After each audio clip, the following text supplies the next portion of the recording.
इन्नल हम्दलिल्लाहि नहमदुहु व नस्तईनुहु व नस्तगफिरुहु व नु'मिनु बिही व नतवक्कलु अलैहि व नऊज़ु बिल्लाहि मिन शुरूरि अनफुसिना व मिन सय्यिआति अअमालिना मन यहदिहिल्लाहु फला मुज़िल्ल लहु व मन युज़लिलहु फला हादिय लहु व नशहदु अल्ला इलाहा इल्लल्लाहु वहदहु ला शरीका लहु व नशहदु अन्न सय्यदना व मौलाना मुहम्मदन अब्दुहु व रसूलुहु अम्मा बअदु फ़अऊज़ु बिल्लाहि मिनश शैतानिर रजीम बिस्मिल्लाहिर रहमानिर रहीम फलम्मा अख़ज़तहुमुर रजफ़तु फ़अस्बहू फ़ी दारिहिम जासिमीन वक़ाल अल्लाहु तबारक व तआला फ़िल क़ुरआनिल मजीद इन्ना नहनु नज़्ज़लना ज़िक्र व इन्ना लहू लहाफ़िज़ून सदक़ल्लाहुल अज़ीम। All compliments, all physical prayer and all monetary worship are for Allah. Peace be upon you, O Prophet, and Allah's mercy and blessings. Peace be upon us and righteous slaves of Allah subhanahu wa ta'ala. I bear witness that no one is worthy except of Allah subhanahu wa ta'ala. In the name of Allah, the most gracious, the most merciful. O my Lord, expand me, my breast is my task for me. Remove the impediment from my speech, so they may understand what I say. उदारा सर्व एवैते ज्ञानी तात्मेव मय्मतम् आस्थितः सहि युक्तात्मा मामेवामुत्तमां गतिम् बहुनाम जन्मनामन्ते ज्ञानवान् मां परपद्यते वासुदेवा सर्वमिति समहात्मा सुदुर्लभः। ओम पूर्णमिदः पूर्णमिदं पूर्णात् पूर्णमुदच्यते पूर्णस्य पूर्णमादाय पूर्णमेवावशिष्यते। ओम सहनाववतु सहनो भुनक्तु सहवीर्यं कर्मामहे तेजस्वनावदीदवस्तु मा विद्विषावहे। ब्रह्मानन्तमनादि विश्वकुर्दजं सत्यं परं शाश्वतं विद्या यस्य सनातनी निगमहृदय। ओम शांति ओम शांति ओम शांति। हज़रात मोहतरम, इस मदरसे के जलसे में दूसरी बार आज हाजिरी का मौका मिला है। पिछले साल भी 12 बजे के बाद हाजिरी हुई थी। पिछले साल ट्रेन नहीं मिल पाई, अपनी गाड़ी से आना पड़ा था, इसलिए देर हुई। और आज मालदा के करीब जो आदिवासी हैं उन्होंने पटरी को जाम कर दिया। तकरीबन 7 घंटे तक ट्रेन रुकी रही।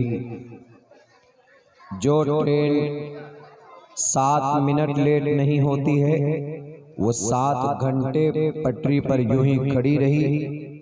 टोटल ट्रेन जो इस लाइन से हावड़ा सियालदा से जो गुवाहाटी आसाम एनजीपी की तरफ जाती है वो सब की सारी ट्रेनें मुतासिर थी। इस वजह से देरी हुई, नहीं तो मैं बहुत पहले आपके जलसे में हाजिर हुआ होता। अल्लाह का शुक्र है आफियत के साथ we have reached at your programme. आपके प्रोग्राम में हाजिर हो चुका हूँ। खुशी हुई है 3 हाफिज़ कुरान के सर पर दस्तार बांधी गई है। ये बच्चे हाफिज कुरान बने हैं। इन्होंने अपने सीने में कुरान करीम के 3,22,000 अल्फाज को सीने में बसाया है।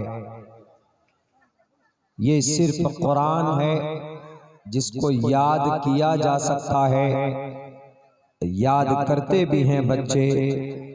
जुबानी आप मेहनत करके बड़ी आसानी के साथ इसको अपने सीने में महफूज कर लेते हैं और कोई किताब याद नहीं की जा सकती।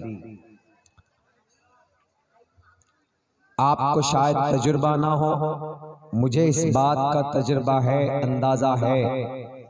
क्यों? इसलिए कि मैं कुरान के अलावा अल्हम्दुलिल्लाह आई एम ऑल्सो हाफिज कुरान, मैं भी हाफिज कुरान हूँ। लेकिन मैं कुरान के साथ जब दुनिया की दूसरी किताबों का मुताला करता हूँ, चाहे हिंदू भाइयों की किताब गीता हो, रामायण हो, महाभारत हो, चाहे वेदात में ऋग्वेद हो, यजुर्वेद हो, सामवेद हो, अथर्ववेद हो, पुराण हो, तालमुद वगैरह हो, कोई किताब इतनी आसानी से हम याद नहीं कर पाते। एक मंत्र को, एक श्लोक अगर हमें याद करना हो तो तकरीबन 6 से 7 दिन उसको ढंग से पढ़ना पड़ता है, तब जाकर वो याद होता है। कुरान उसके खिलाफ आप ध्यान के साथ 2 दिन, एक आम आदमी, वरना बच्चे मगरिब से लेकर इशा के बीच कुरान करीम की लाइन को, आयतों को पढ़ते हैं। मगरिब से इशा के बीच उनको जहन में वो सारी आयतें याद हो जाती।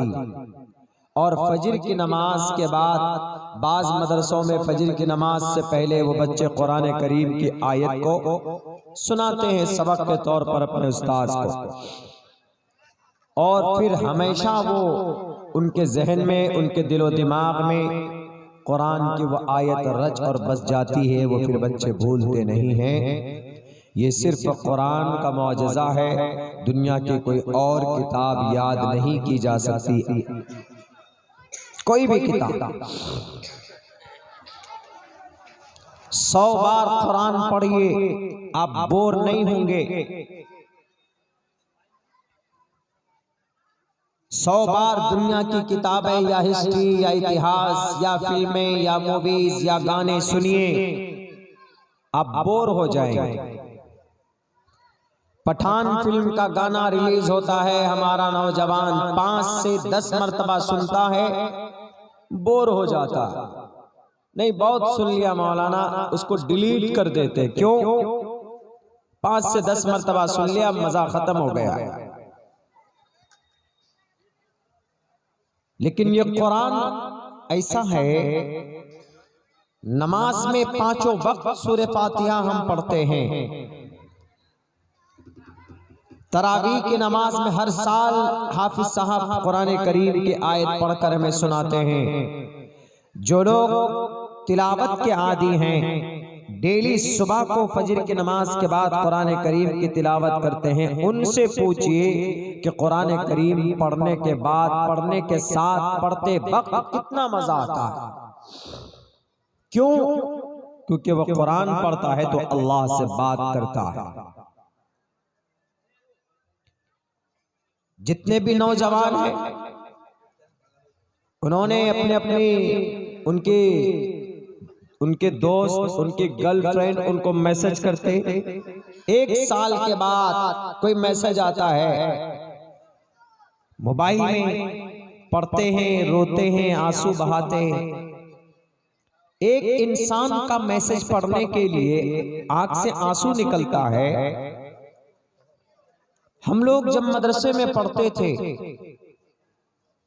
तो व्हाट्सएप का, फेसबुक का तो चलन अभी हुआ है, वरना जब परदेश में बच्चा रहता है, पढ़ता है या काम करने जाता है, तो हम लोग पहले जमाने में क्या होता था, अंतरदेशी एक कार्ड पीले कलर की एक खत होता था, उसमें लिखती थी सारी बातें कि बेटे पहले सलाम करते थे, तारीख डालते थे, नाम अज मोहम्मद कमरुज़्ज़मा इस तरह करके, उसके बाद फिर सारे अहवाल कि तुम आफियत से हो गए, घर पे अम्मी ठीक है, सब ठीक है, तुम्हारी बहन की शादी हो गई है, वो जमीन हमने वहां पे ऐसा, वो जमीन हमने खरीदी है, ऐसा पूरी बातें लिखते थे, एक एक बात। एक महीने में खत जाके मिलता, अब पढ़ते उसको और कभी कभी आंसू आता, क्यों कि ये अब्बा का मैसेज है, अम्मी ने कुछ कह के भेजा है, लिख के भेजा है। एक इंसान के कलाम को, एक इंसान के मैसेज को पढ़ते हुए आपके आंख से आंसू जा सकता है। शिद्दत के साथ पढ़ते हैं, लगाव के साथ पढ़ते, मोहब्बत के साथ पढ़ते। लेकिन जब बंदा कुरान पढ़ता है तो अल्लाह तबारक व तआला कहता है, फरमाते अल्लाह तबारक व तआला के नबी की जुबानी, ऐ मोहम्मद कौम के लोगों से बताओ, if you want to talk with me, अगर तुम मुझसे बात करना चाहते हो तो कुरान की तिलावत करो। अगर कोई इंसान जमीन पर बैठकर कुरान की तिलावत करता है तो वह अल्लाह से बात करता है, और जब कोई अल्लाह से बात करता है तो हैत और सिफत कैसी होनी चाहिए, एकदम बिल्कुल खुलूसुलिल्लाहियत के साथ, बिल्कुल मुस्तगरक होकर, डूब कर कि मैं अल्लाह का कलाम पढ़ रहा हूँ, कुरान पढ़ रहा हूँ। दुनिया की खतें पढ़ो, कोई सवाब नहीं है, दुनिया की किताबें पढ़ो, कोई सवाब नहीं है। हमारे हिंदू भाई अपने रामायण पढ़ते हैं, यजुर्वेद पढ़ते हैं, और हमारे कन्फ्यूशनिज्म, हमारे जोडाइज्म, यहूदी लोग अपने बाइबल पढ़ते हैं, कोई सवाब नहीं है। लेकिन अगर किसी किताब को पढ़ने पर सवाब है पूरी दुनिया के अंदर, तो वो सिर्फ अल्लाह का पाक कलाम व कुरान करीम है, जिसको पढ़ने पर सवाब दिया जाता। अगर कोई अटक कर पढ़े तो डबल सवाब है। अगर कोई अटक कर पढ़ता है तो आप कहते हैं कान पकड़ कर भागो, चलो तुम अटक अटक कर पढ़ रहे हो। लेकिन अल्लाह कहता है कि अगर कोई यूं पढ़ता, अल्हम्दुलिल्लाहि रब्बिल आलमीन, अटक कर पढ़ता है, कोशिश करता है, his trying his level best, वो बहुत कोशिश करता है कि भाई कुरान पढ़ो, अल्लाह का कलाम है, इज्जत के साथ, तो अल्लाह के नबी अलैहिस्सलाम फरमाते हैं उसके लिए 2 अजर है। क्यों? एक तो वो कोशिश कर रहा है, कुछ जानता है, बाकी वो कोशिश कर रहा है सही पढ़ने की, उसकी कोशिश के बस उसको नेकी दो। यहां अगर अटक कर पढ़ेंगे, अभी 2 रोज पहले स्कूल के अंदर में हमने एक नर्सरी का एक बच्चा आया, उसका अब्बा कंप्लेन करने आया कि मौलाना हमारा बच्चा कुछ नहीं जानता। तो हमने कहा लाओ कौन सी किताब, कौन सी क्लास में है, किताब में जो बात है वो सवाल करो, अगर बच्चा ना पढ़े तो कंप्लेन के जिम्मेदार हैं स्कूल वाले। हमने कहा बच्चे को बुलाओ, उससे बुलाया कि हमने कहा कि पढ़ो बेटे, तो अटकने लगा वो। तो हमने कहा कि अटक कर पढ़ रहे बेवकूफ, तुमने पढ़ा क्या? उसको डांट पड़ी, बाप ने भी डांटा, हमने भी डांटा, टीचर को बुलाकर टीचर को भी हमने डांटा कि आपने क्या पढ़ाया, 1 साल होने वाला है बच्चे को, अटक अटक कर पढ़ रहा था। लेकिन कुरान का निजाम अलग है। अगर कोई बंदा कुरान से मोहब्बत है, पढ़ना चाहता, अटक कर पढ़ रहा है, कोशिश कर रहा है, तो उसको एक नहीं, उसको डांट नहीं पड़ती। अल्लाह के नबी अलैहिस्सलाम फरमाते हैं उसके लिए 2 अजर है, क्योंकि अटक अटक कर कुरान पढ़ने की कोशिश कर रहा है। इसीलिए कहा गया कुरान देखो मोहब्बत से तो नेकी। वो वाकया मशहूर है ना, मैं भी जलजले के ऊपर बात करूंगा अभी इन द एंड, लेकिन चूंकि 3 हाफिज कुरान पैदा हो गए आपके इस मदरसे में, आपके गांव वालों के लिए बड़ी सादत की बात है। कुरान के ऊपर कुछ बात करते, उसके ऊपर जलजले क्यों आते हैं, साइंस के एतबार से और कुरान के एतबार से हम दोनों बातें आपके सामने पेश करेंगे। उसके बाद फिर बात खत्म हो जाएगी, ज्यादा लंबा प्रोग्राम चलेगा नहीं, आपका चलना भी नहीं चाहिए। तो बात चल रही थी कुरान करीम के ऊपर। आपके बच्चे हाफिज कुरान बने, मेहनत की, बड़ा सम्मान इस कुरान को इज्जत के साथ देखें, आपको दुनिया के अंदर इज्जत दी जा सकती है। एक जाहिल अनपढ़ गवार इंसान, उसकी मौत होती है, मरकर चला जाता है वो इंसान, नमाज भी नहीं पढ़ता, हालांकि नमाज जानबूझकर छोड़ना बड़ा पाप है, बड़ा गुनाह है। ज़कात भी नहीं देता था, वो तो ज़कात उस पर फर्ज भी नहीं थी। रोजा नहीं रखता था, अभी रमजान के रोजे आने वाले, रोजा भी नहीं रखता था, कुछ काम ही नहीं करता था, कुछ नहीं। लेकिन मरता है तो मरने के बाद दूसरे दिन उसकी कब्र पर फूल उगाते हैं, फूल, खुशबू आने लगती है।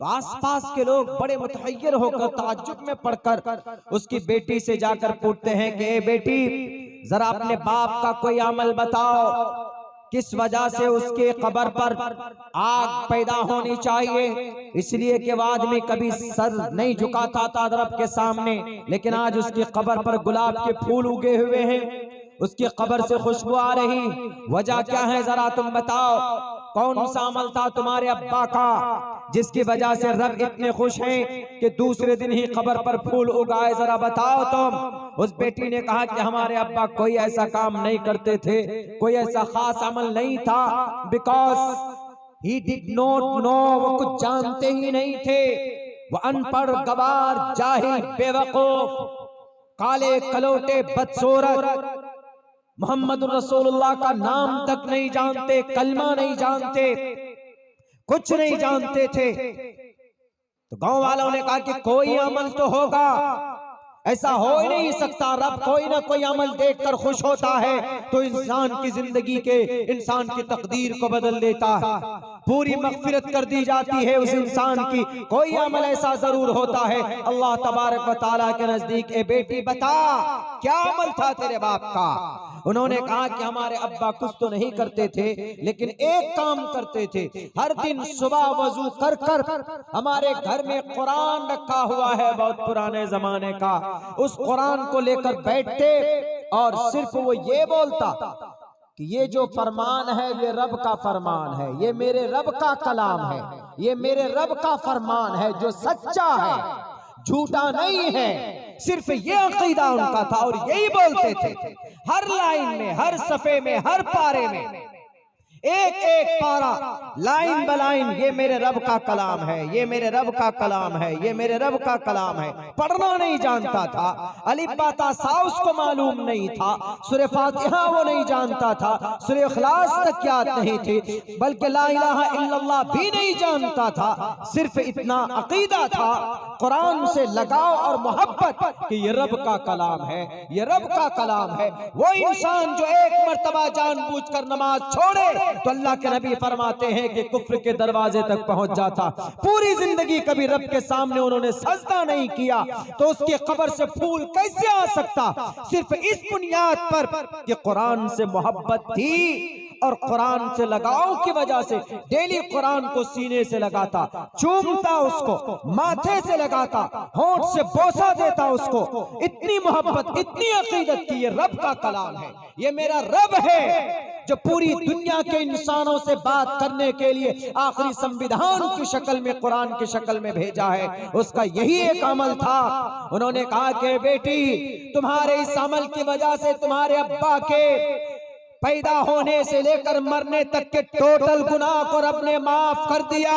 ये है कुरान, ये है कुरान से मोहब्बत का इनाम। अगर कोई कुरान से मोहब्बत करेगा, अल्लाह कहता है कि मुसलमानों, तुम काट दिए जाओ, जला दिए जाओ, मैं तुम्हारी हिफाजत नहीं करूंगा, लेकिन अगर तुम कुरान से मोहब्बत करोगे, अगर कुरान से तुम्हारा रिश्ता मजबूत होगा तो हमने कुरान की हिफाजत की जिम्मे ली है। अगर कोई कुरान की हिफाजत पढ़ने वाला, कुरान से मोहब्बत करने वाले, तो कुरान की हिफाजत की जिम्मे मेरे है, तो तुम्हें कुरान के सदक़े में तुम्हारी भी हिफाजत हो जाएगी।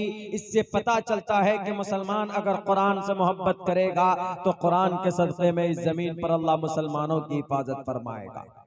ये वो कुरान है जो सिर्फ उस आदमी के देखने और पढ़ना भी नहीं, बल्कि ये इस अकीदे की वजह से अल्लाह तबारक व तआला ने उसके सारे गुनाह कबीरा गुनाह सगीरा उसके माफ फरमा दिए। बताइए, ये है कुरान। ये बच्चा हाफिज कुरान बने हैं। इस टॉपिक पर बहुत बात कर चुका हूं मैं कि हाफिज कुरान बनकर भी दुनिया के अंदर में बड़ा ओहदा हासिल किया जा सकता है। दुनिया के अंदर बड़े बड़े ओहदे हासिल, डॉक्टर बन सकता है बच्चा, इंजीनियर बन सकता बच्चा हमारा, यूपीएससी क्लियर कर सकता बच्चा, नीट निकाल सकता हमारा बच्चा, निकाला। अभी आसाम के मौलाना बदरुद्दीन अजमल साहब के फाउंडेशन के अंदर में तकरीबन 245 बच्चों ने नीट क्वालिफाई किया, क्लियर किया। नीट यूपीएससी के बाद सबसे बड़ा एग्जाम नीट का, उनमें से बहुत बच्चे हाफिज थे, तकरीबन शायद 45 या कुछ बच्चे हाफिज थे। और एक स्टेट कर्नाटका के अंदर में टॉप किया वो अपने स्टेट के अंदर में, शाहीन ग्रुप उस इंस्टीट्यूट के बैनर तले तैयारी करके वो बच्चा भी हाफिज कुरान था जिसने नीट को क्लियर किया। बताइए, बच्चा हाफिज है। ऐसा नहीं कि हाफिज बनने के बाद he is not able to do anything, is not able to qualify in various field and different agencies, he can not join. ऐसा नहीं हो सकता है। कुरान है, सीने में है, अल्लाह का कलाम है। किसी की हिम्मत है कि उसको जलील कर दे, रुसवा कर दे, ये वो कुरान है। इसीलिए अहद कीजिए आज से अपने जो मासूम बच्चे हैं उसको हाफिज कुरान बनाइए। उसके बाद तब दुनिया के अंदर हायर स्टडीज उनको पढ़ाइए, कोई दिक्कत नहीं। मेरे भाइयों, अब मैं आप लोगों को बताना चाहता हूं, अभी शायद 6 फरवरी को बहुत बड़ा हादसा, दुखद हादसा तुर्की और सीरिया के बीच में हुआ। अल्लाह का एक कहर समझिए उसको, समझिए क्या है वो, क्या जलजला। कुरान करीम के अंदर जलजले के बारे में 30वें पारे में एक सूरत है, सूरह जिलजाल, सूरह जिलजाल। इज़ा ज़ुलज़िलतिल अर्ज़ु ज़िलज़ालहा व अख़रजतिल अर्ज़ु अस्क़ालहा वक़ालल इंसानु मा लहा यौमइज़िन तुहद्दिसु अख़बारहा बिअन्न रब्बक औहा लहा। ज़लज़ले क्यों आते हैं? तारीख की रोशनी में हम देखेंगे, साइंसदानों का अलग अकीदा है, लेकिन हमारा अकीदा शरीयत की रोशनी में यह है, जो अल्लाह के नबी अलैहिस्सलातु वस्सलाम ने भी मुख्तसर जगह जगह मुख्तसर मकामात पर मखसूस जगहों के ऊपर आप अलैहिस्सलातु वस्सलाम ने उसकी तफसील बयान की है। और कुरान में कहा, फलम्मा अखज़तहुमुर रजफतु फअस्बहू फी दारिहिम जासिमीन। अचानक जलजले ने उनको आ पकड़ा और वह सुबह अपने घरों में सो रहे थे। सेम यही पैटर्न तुर्की के जलजले में हुआ।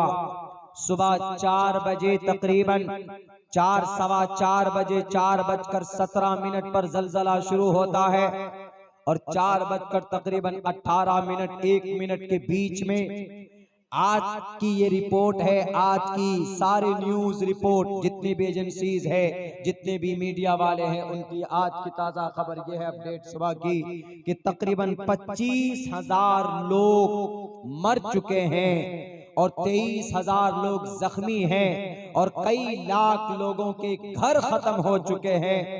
वहां के सदर ने कहा है, जो लोग चले गए वो तो चले गए, उनका हम सिर्फ दुआ कर सकते हैं उनके लिए कि अल्लाह तबारक व ताला उनकी मग़फ़िरत फरमाए, और जो लोग मौजूद हैं अभी, जिनके घर खत्म हो गए, उनका उनसे बेहतर घर दूंगा, और जो लोग चले गए उनके लिए हम कुछ मुआवजे का भी इंतजाम करेंगे।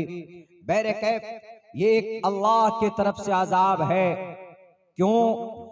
जब कोई कौम, अल्लाह के नबी फरमाते हैं, अम्मा आयशा रिवायत करती, जलजले 3 बड़े गुनाह की वजह से आते। 3 गुनाह आम हो जाए तो अल्लाह तबारक व ताला जलजला जैसे मुहलिक अजाब के जरिए से अल्लाह कौम को याद दिलाता है कि तुम गुनाहों के अंदर ये 3 गुनाह तुम्हारे अंदर कसरत से पाए जाते, इसलिए इन तीनों गुनाहों को हलाक होने से पहले इन तीनों गुनाहों से तौबा करो, वरना तुमको कोई नहीं बचाने वाला। तुम अगर ये समझते हो कि सिस्मोमीटर लगाकर तुम आने वाले जलजले को पहले भांप लोगे और जान बचाओगे, नहीं हो सकता। चाइना के अंदर सबसे पहले 1932 में जियांग हिंग सिस्मोमीटर बनाया था। जलजला आने से पहले जलजले की खबर देने के लिए एक मीटर बनाया, एक आला बनाया और एक हथियार बनाया, औजार बनाया कि जलजला आएगा, बिल्डिंग टूट जाती है, घर तबाह बर्बाद हो जाते हैं, इंसान दफन हो जाता है, तो इसलिए कोई ऐसा आला बनाया जाए, ऐसा कोई मीटर थर्मामीटर बनाया जाए कि जिससे हम उसको नाप सके, जान सके कि जलजला आने वाला है और अपने घरों से बाहर सेफ और मुनासिब जगह पर अपने आप को महफूज कर लेंगे। उस जियांग हिंग ने 1932 में वो आला बनाया, लेकिन उसी चाइना के अंदर 1956 में तकरीबन 32 साल के बाद एक खतरनाक जलजला आता है जिसमें 8 लाख लोग मौत के मुंह में चले जाते हैं। क्यों? अल्लाह तबारक व तआला की जब पकड़, अल्लाह का जब अजाब आता है तो कोई सिस्मोमीटर काम नहीं देता है। अगर काम देता तो चाइना में क्यों जलजला आया? 1932 में बनाया गया था वो मीटर ना वो आला, ताकि जलजले से बचा जा सके। तो 1956 में जलजला आया, तो इससे ये पता चलता है कि अल्लाह के अजाब के सामने में कोई नहीं टिक सकता, कोई रोक नहीं सकता। पूछे